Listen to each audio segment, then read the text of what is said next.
errados. Ele ganhou uma realização de vida que mostra que o pai dele não era quem ele esperava. E esse episódio toca nesse assunto sobre a visão que o Mark e o Oliver têm do pai dele. Um lado é o pai amoroso que eles conheceram, do outro um Viltrumita que trouxe causa de destruição. E o Oliver até pergunta, quem é o nosso verdadeiro pai? Qual é a identidade dele? É uma pergunta interessante. E falando aqui do Oliver, ele lembra do que aconteceu no Traxiano. Por causa do lado traxiano dele, ele lembra disso. Então, por isso que a visão do pai dele é diferente. Ele até pergunta se o pessoal um dia vai perdoar o Homem-Nuemo. Vai ser bem difícil, bem complicado isso acontecer. Então, no funeral, o cara ataca e quem cuida dele é a Eve. Ela tem um pouco de dificuldade, mas ela usa uma cabeça vence o cara.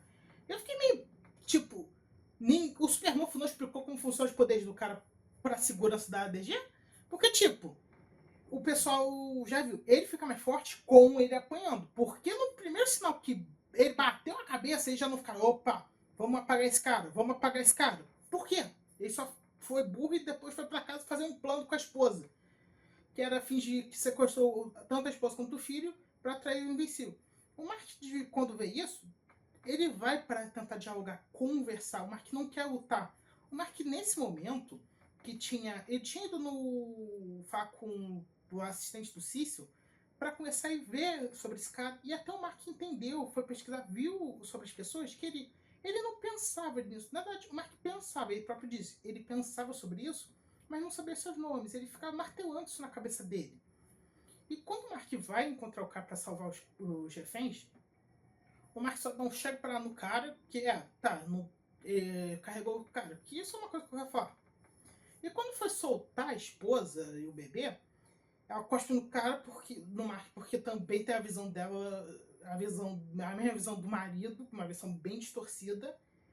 E quando o cara volta, o Horcrux volta para atacar, e ele tá carregado, a energia é tanto que mata tanto o filho dele quanto a esposa. E aqui por que eu não consigo ver esse cara, sentir pena desse cara? Primeiro, a culpa da morte dele foi desse cara.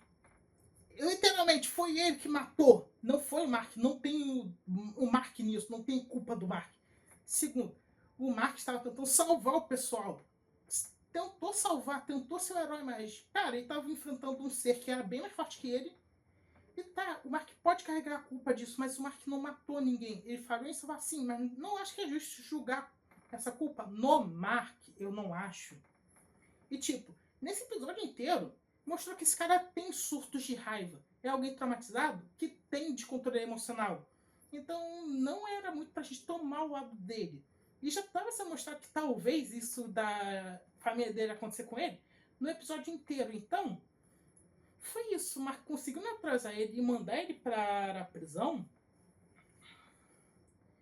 E ele tenta conversar, tenta mostrar que não é uma pessoa ruim, mas o cara é louco. É totalmente surtado e vai tentar voltar atrás do Invencível. Sinceramente, prefiro que tivesse acabado com ele, mas é. Então, nós vemos nos pós-créditos o Angstrom Levy, que é mais um design que perdeu a qualidade por causa do traço ser mais simplificado. E vemos que ele está com um exército de Invencíveis, então vai ser a Guerra Invencível. Eu não sei o que pensar sobre isso. Mas quando for fazer o episódio, vamos lá. E vocês viram, eu cortei toda a parte do Rex e da Menina Monstro. Vou só dar uma palha aqui. Menina Monstro agora tem um cinto que vai permitir que ela use os poderes dela sem envelhecer. E o Rex vai ficar na equipe enquanto a Rachel, a encolhedora, sai, mas eles estão meio que um casal. Bem, esse foi o vídeo. Espero que tenham gostado. Até mais!